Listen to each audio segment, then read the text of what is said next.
कभी कोई आदमी 4 बजे उठ के कुत्ते के पत्थर नहीं मार सकता। 4 बजे उसे सारी चीजें अच्छी दिखाई देती है। 6 बजे जब आप उठोगे ना, प्रकृति आपको इतनी सुंदर लगेगी, पेड़ पौधे सुंदर लगेंगे, फूल सुंदर लगेंगे। आपके अंदर ऐसी भावना ही नहीं आ सकती कि मैं किसी के थप्पड़ मार दूं सुबह 6 बजे।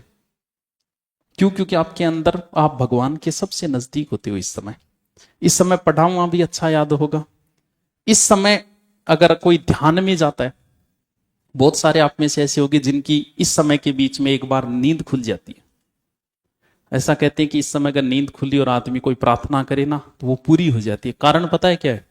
क्योंकि इस समय आदमी भगवान के सबसे नजदीक होता है, उसे बड़ी आसानी होती है। इसीलिए ऋषि मुनि इस समय उठते थे 4 बजे, फिर वो ध्यान में बैठते थे, वो तुरंत ध्यान में चले जाते थे। ये सबसे अमूल्य समय।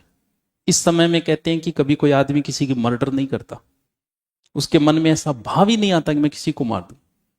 और इसके अपोजिट है ये, जितने उपद्रव होते हैं इसी समय होते हैं, जितनी हत्याएं होती है लगभग इसी समय होती है।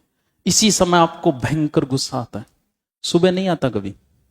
इस समय के बीच में गुस्सा नहीं आएगा आपको। ये सबसे खतरनाक समय।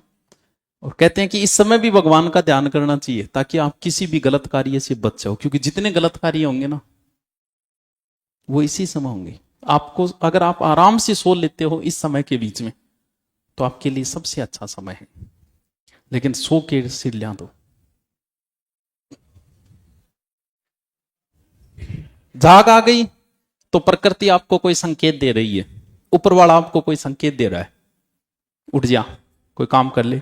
या हो सकता है भगवान के आप इतने नजदीक हो कि वो आपको मैसेज दे रहा है इस समय। बहुत से लोगों की नींद खुलती है इस समय, लगभग लोगों की खुल जाती है 4 बजे 6 बजे के बीच। छोड़ दे करो बिस्तर, चल ठीक है अब ध्यान करेंगे या पढ़ाई करेंगे। बहुत अच्छा समय होता है ये 4 से 6 के बीच।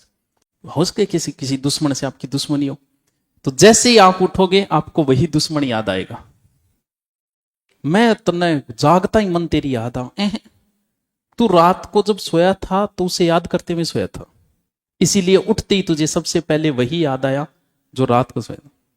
इसलिए सोते समय आपका दिमाग एकदम शांत होना चाहिए। अगर सोते समय पढ़ाई का ध्यान है तो रात में पढ़ाई का सपना होगा। क्या देखो अमन आजकल पढ़ाई का सपना होगा बहुत है। तू सोते समय अपने दिमाग को शुद्ध करके नहीं सोया था। सोते समय जो भी भावनाएं हैं व्यक्ति उसी भावना के अंदर चला जाता है। इसीलिए कोई व्यक्ति टेंशन में सोएगा तो सारी रात विनीता कोजा कोजा सपना होगा। इसीलिए कहा जाता है सोने से 10 मिनट पहले आराम से बैठो, मन को शांत करो, ध्यान में बैठो। अगर कोई व्यक्ति ध्यान में सोया तो वो ध्यान में चला जाता है और उसकी जो नींद होती है उसका दिन ऐसा लगता है जैसे नया जीवन हुआ है मेरा। सब कुछ अच्छा लगे, कुछ भी याद नहीं आएगा उसको। इसलिए जरूरी है कि 10 मिनट ध्यान करो। ध्यान में कुछ नहीं करना, आराम से बैठो। सोने से पहले सांसों को नोट करना शुरू कर दो, सारी चीजें भूल के सांस जो ले रहे हो उसे देखो, अंदर जाते में बाहर आते में 5-7 मिनट। फिर आराम से सो, शरीर को ढीला छोड़ दो, सिर्फ सांसों को नोट करो। 5-10 मिनट में नींद आ जाएगी। वो नींद जो होगी वो आपके जीवन की सर्वश्रेष्ठ नींद होगी। 5-10 दिन प्रैक्टिस करना, क्योंकि पढ़ाई के लिए जरूरी है। रात ने ऊंधा सुंधा करता सोया, सुबह 6 बजे उठो, भाई दिमाग में पाछो चाल है, इसका मतलब आप सोए ही नहीं।